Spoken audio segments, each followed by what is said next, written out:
নমস্কার, শুভ সন্ধ্যা। আজ আমাদের নাটকী বৈঠকি আড্ডার ৮০তম অধিবেশন এবং আজকের আমাদের নাটকী বৈঠকি আড্ডার বিষয় হচ্ছে নাটক পাঠ অভিনয়ের আসর।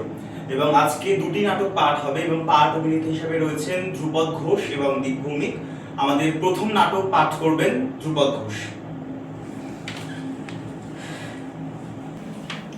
নমস্কার সকলকে। আমাদের আজকে নাটকের বৈঠকি আড্ডার ৮০তম অধিবেশন। আর এই অধিবেশনে আজকে আমাদের হাসির নাটক পাঠ করার কথা। তো আজকে আমরা আমি আর দীপ মিলে দুটো নাটক পাঠ করব। আর দুটোর মধ্যে আমাদের একটা তো এবছর আমাদের মানে তৈরি করতে হবে, মঞ্চস্থ করতে হবে। তো দেখা যাক। তো প্রথম যে নাটকটি আমি পাঠ করব সেটা হচ্ছে মা দুর্গা অ্যান্ড কং। মূল কাহিনী সুনীল জানা, নাট্যরূপ নিতাই কোঙার। চরিত্র পরিচয়: মা দুর্গা, মহাদেব বা শিব, মহিষাসুর, কার্তিক, গণেশ, সরস্বতী, লক্ষ্মী, পুরোহিত, ঘোষক, সিংহ। মা দুর্গা দশভুজা, কার্তিক, গণেশ, লক্ষ্মী, সরস্বতী পরিবেষ্টিত। সিংহ বাহনা দেবী অসুর নিধনে রতা, সামনে পুরোহিত অষ্টমীর ক্ষণের আরতি করছে। নেপথ্য কণ্ঠে চণ্ডী পাঠ চলছে। সর্বমঙ্গলে মঙ্গলে শিবে সর্বার্থ সাধিকে শরণ্যে ত্র্যম্বকে গৌরী নারায়ণী নমস্তুতে। সৃষ্টি স্থিত বিনাশানাং শক্তিভূতে সনাতনী গুণাশ্রয়ে গুণময়ে নারায়ণী নমস্তুতে। শরণাগত দিনাথ পরিত্রাণ পরায়ণ সর্বশাতি হরে দেবী নারায়ণী নমস্তুতে। আলো নিভে যায়। আরতি শেষে প্রণাম করে পুরোহিতের প্রস্থান। মঞ্চ ফাঁকা। এরপর মা দুর্গা কথা বলতে শুরু করে। রাত 12টা বাজলো, কি ঘুম পাচ্ছে। পঞ্চমীর দিন থেকে এক টানা চলছে, 3 চোখের পাতা এক করতে পারিনি। এখন চোখ জ্বালা জ্বালা করছে। নিয়াজ শরৎ এসে গেছে, তবু কি ভ্যাপসা গরম, সারা গায়ে ঘামাচি ফুটে গেছে। একটু যে চুলকাবো তার উপায় আছে গা? আমার 10খানা হাতে ওরা গুচ্ছের অস্ত্র গুজে দিয়েছে। ও কি ঘুম পাচ্ছে। প্যান্ডেল এখন ফাঁকা। চ্যাংড়াগুলো প্যান্ডেলের ভিতর কাত হয়েছে। চাতালে ঢাকিগুলো নাক ডাকি ঘুমোচ্ছে। আশেপাশে কারো টিকির পাত্তা নেই। এই ঢাকে 3 চোখ বুঝলে কেউ টেরটিও পাবে না। এই চোখ বুঝলাম। দুর্গার নাক ডাকার শব্দ শোনা যায়।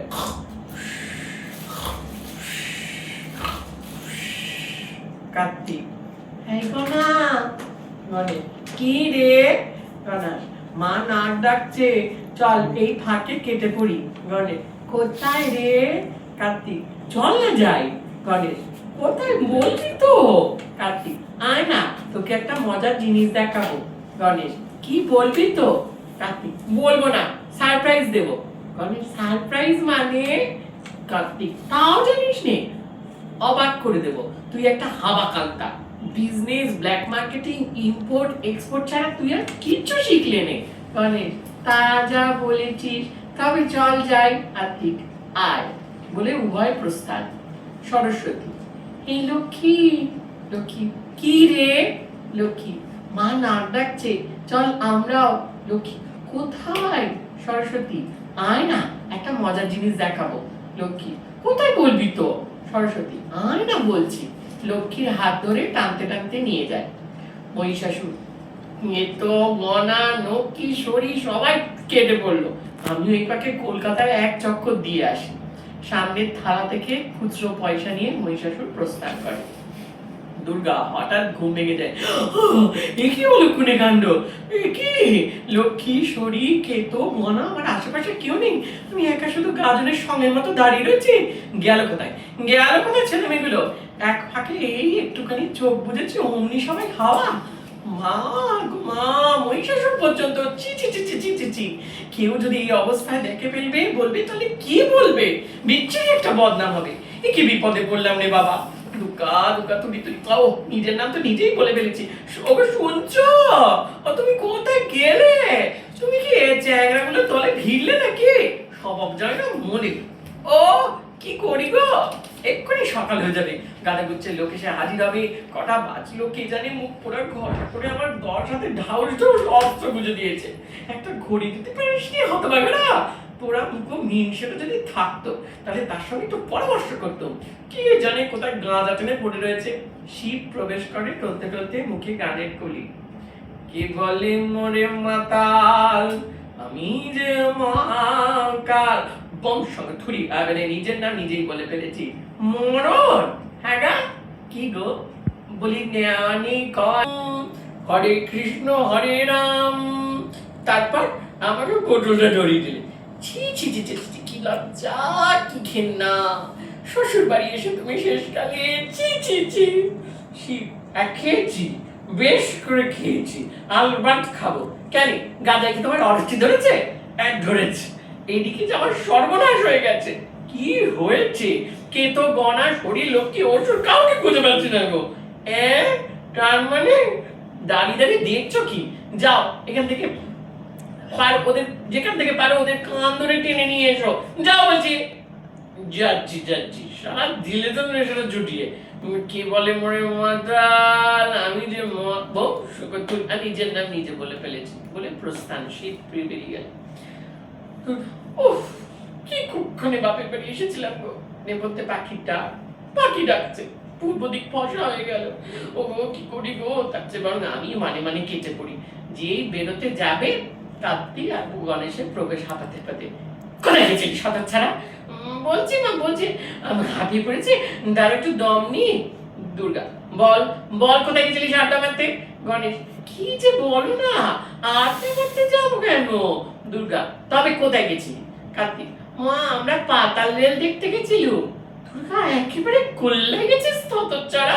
কার্তিক, গণেশ, মা স্বর্গ মর্ত ছেড়ে একেবারে পাতালে? গণেশ, পাতাল নয় মা, পাতাল রেল। দুর্গা, পাতাল রেল? আমাকে না বলে কেন গেছিলিস? কার্তিক, দেশ বিদেশ থেকে কত লোক এসে পাতাল রেল দেখে যাচ্ছে গো, আমাদের বুঝি দেখতে ইচ্ছে করে না? ছি ছি ছি ছি ছি, তোদের আক্কেলটা কিরকম শুনি না বলে বাড়ি। গত বছর পাতাল রেলে চড়াবে বলেছিলে, মনে নেই? বলেছিলাম তো, কি হয়েছে, একটু সবুজ হয় না? কার্তিক, ভাগ্যিস পুজোর কটা দিন সারা রাত চলছে, নইলে এবছরও চড়া হতো না। দুর্গা, না বলি কেন গিয়েছিলিস তার জবাব দে। রাগ করো না মা, শোনোই না। দুর্গা, না শুনবো না। কার্তিক, কি জোরে ছোটে জানো মা। বাবা হাফ ছেড়ে বাজলো, জায়গায় গিয়ে দাঁড়া দেখিনি। কার্তিক, গণেশ নিজের নিজের জায়গায় গিয়ে দাঁড়ায়। সেই হাত চালানো মেয়ে দুটো কোথায় গেলে আবার কে জানে, যত বয়স হচ্ছে তত ডিঙ্গি পানা হচ্ছে দিন দিন। গণেশ, দেখো বিলেতি নীল পালিশ টেল পালিশ কিনতে নিউ মার্কেটের দিকে গেছে কিনা। দুর্গা, নেল পালিশ কিনাচ্ছি, আসুক পোড়ামুখীরা, হাড় মাস আলাদা করবো, একেবারে আলাদা করবো। কার্তিক, কোথা ফুচকালার কাছে লাইন দিয়েছে কিনা দেখো না, কি জানি। দুর্গা, আসুক সব, আর কোনোদিনও ওদের যদি মামার বাড়ি নিয়ে আসি। নেপথ্যে লক্ষ্মী সরস্বতী গান শোনা যায়। লক্ষ্মী সরস্বতী, परदेसी जाना नहीं मुझे छोड़ के। কার্তিক, মা শুনেছো? গণেশ, গান হিন্দি। দুর্গা, হিন্দি গান? ছি ছি ছি ছি ছি ছি ছি, কি লজ্জা, কি ঘেন্না। লক্ষ্মী সরস্বতী, परदेसी जाना नहीं मुझे छोड़ के। দুর্গা, চুপ, গুম গুম করে পিটকি লাগো। গান থেমে যায়। লক্ষ্মী, মা। দুর্গা, এত রাত্রে না হলে কোথায় হাওয়া খেতে গেছিলিস বল? লক্ষ্মী, ও মা, রাত্রি কোথায়, বড় হয়ে গেছে তো। দুর্গা, চুপ। সরস্বতী, হাওয়া তো কৈলাসের ঢের আছে মা, তার জন্য কি বাবাকে বলো না মা, একটা কিনে নিয়ে যেতে। দুর্গা, বলিস কি রে? সরস্বতী, হ্যাঁ একটা কিনে নিয়ে চলো না মা, দারুণ মজা হবে, খুব ভালো লাগবে তোমার। দুর্গা, তাহলে তো কিনতেই হয়। সরস্বতী, লক্ষ্মী, কিনতেই হবে মা, কিনতেই হবে। দুর্গা, তোদের বাপ শ্মশানে মশানে পড়ে থাকে, বললে সে একা আমার সময় কাটতে চায় না, ভিডিও থাকলে তো সিনেমা দেখে দিব্যি সময় কাটানো যাবে, কি বলিস? লক্ষ্মী, জানো মা, যে একখানা দুর্দান্ত হিন্দি মুভি দেখলাম না আজ। সরস্বতী, কি মারদাঙ্গা কাণ্ড। দুর্গা, তাই নাকি?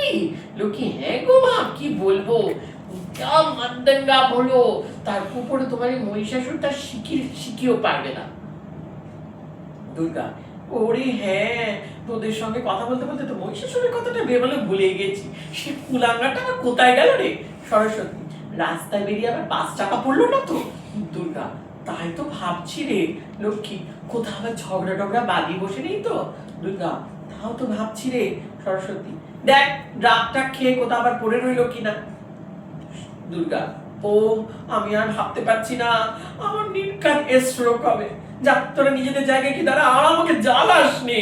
লক্ষ্মী সরস্বতী নিজ নিজের জায়গায় কি দাঁড়ালো, মহিষাসুরের প্রবেশ, মুখ ভর্তি কি যেন চিবোচ্ছে। দুর্গা, কোথায় চড়তে গেছিলিস হারামজাদা হতভাগা? মহিষাসুর, চড়তে চাইনি, তো মা মা মা জননী দাদা দাদা দিদিমণিদের খুঁজতে গেছিল। দুর্গা, খুঁজতে গেছিলিস? তোর মুখের ভেতর ওগুলো কি? মহিষাসুর, কই কই কিছু নেই, কিছু না তো গিলে ফেলে। দুর্গা, হাকর বলছি। মহিষাসুর, মা মা গো এগ রোল, ওই মোড়ের মাথায় বেচছিল কিনা। দুর্গা, কি এগ রোল? মহিষাসুর, দারুণ খেতে, যাকে বলে ফ্যান্টাস্টিক। দুর্গা, খালি তোর খাই খাই বাই না, তুই এরকম ওষুধ একটা রাক্ষস রে। মহিষাসুর, কি যে বলো না বা। দুর্গা, রোজ এরা এত এত নৈবেদ্য দেয়, তাতেও তোর পেট ভরে না রে, হ্যাঁ? মহিষাসুর, তো গাদা গুচ্ছে পাকা শশা আর পচা কলা বেছে খেতে, তাই একটু মুখ বদলালাম। দুর্গা, হ্যাঁ রে, কি রে খেয়েছিস, না ধারে না টুপি পরিয়ে? মহিষাসুর, লগদ। দুর্গা, লগদ? মহিষাসুর, আমি মর্তের লোকের মতো অত লইমা যে কেড়ে ধারে টুপি পরিয়ে খাবো। দুর্গা, পয়সা কোথায় পেলি রে? মহিষাসুর, কেন, পেন আমি থানা থেকে নিয়েছি। দুর্গা, কি বলি, তুই চুরি করেছিস? মহিষাসুর, মা মা করজোর করে।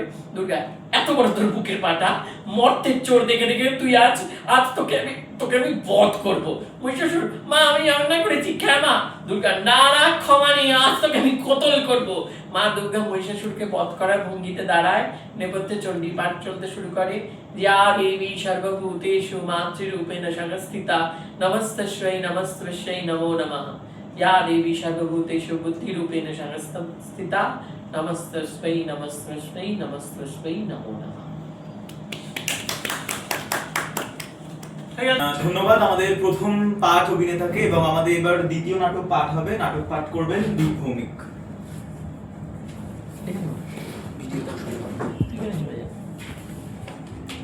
পরবর্তী নাটক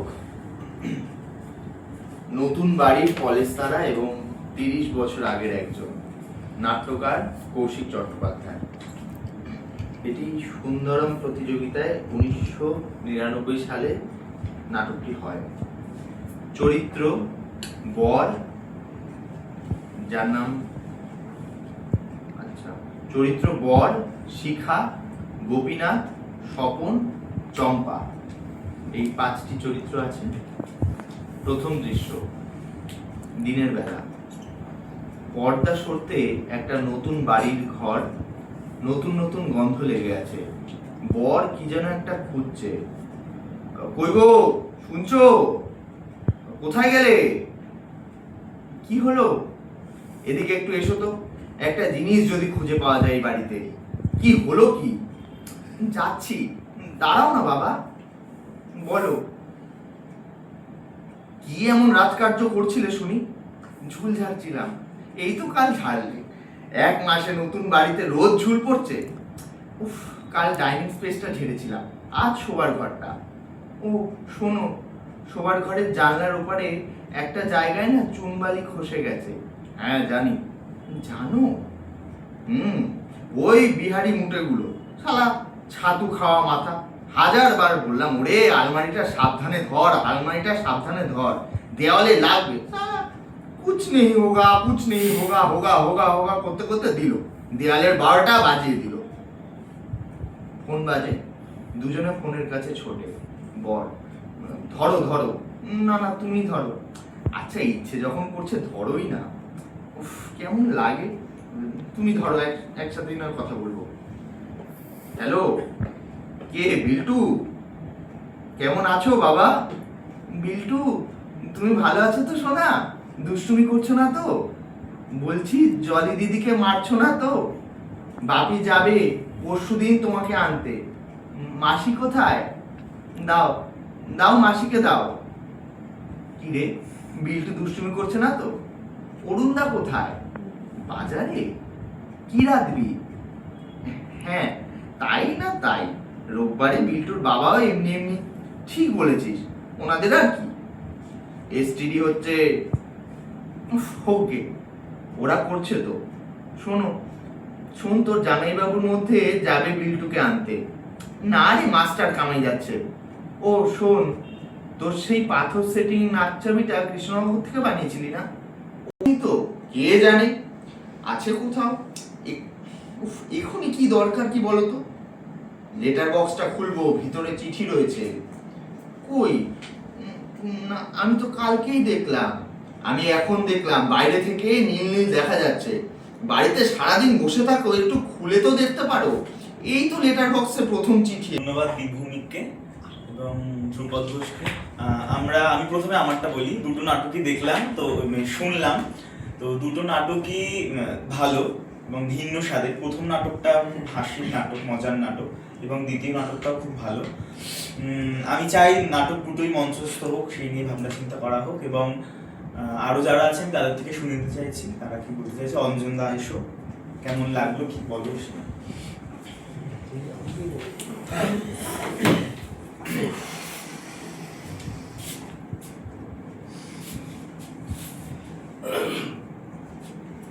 বসে বসে বলো না।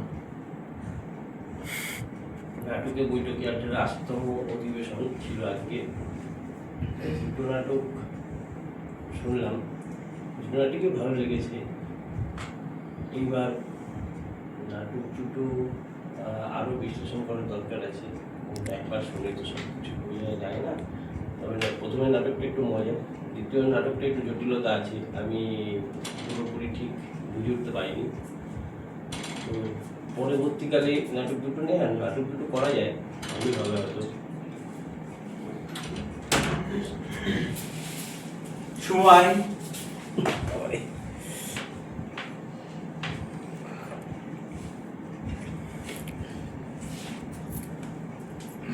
দুটো নাটক পড়া হলো।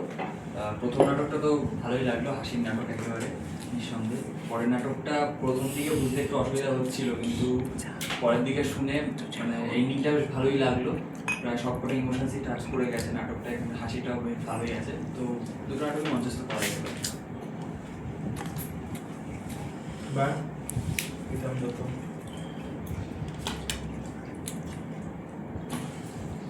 প্রীতম দা বল।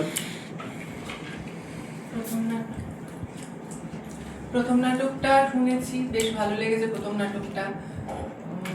আর দ্বিতীয় নাটকটাও শেষের দিকটা একটু শেষের দিকটা বাদে বাকিগুলো শুনেছি। দ্বিতীয় নাটকটাও বেশ মজাদার, তবে প্রথম নাটকটা বেশি মজাদার লেগেছে আমার কাছে। ওটা মঞ্চস্থ করাই যায়, সবার সম্মতিটা খুব ভালো হবে।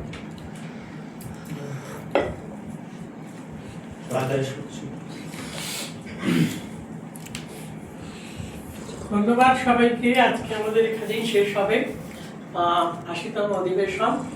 এরপরে পরবর্তী অধিবেশন রয়েছে ৮১তম অধিবেশন আকাশলোক অ্যাপার্টমেন্টে ২৪শে এপ্রিল। সেদিন ছোটদের ৪টে নাটক পাঠ করা হবে। নাটক পাঠ করবে শুভদীপ দত্ত, প্রীতম সাহা, সুস্মিতা দিয়ে আসবে সেদিন সকলে আসবে। ধন্যবাদ।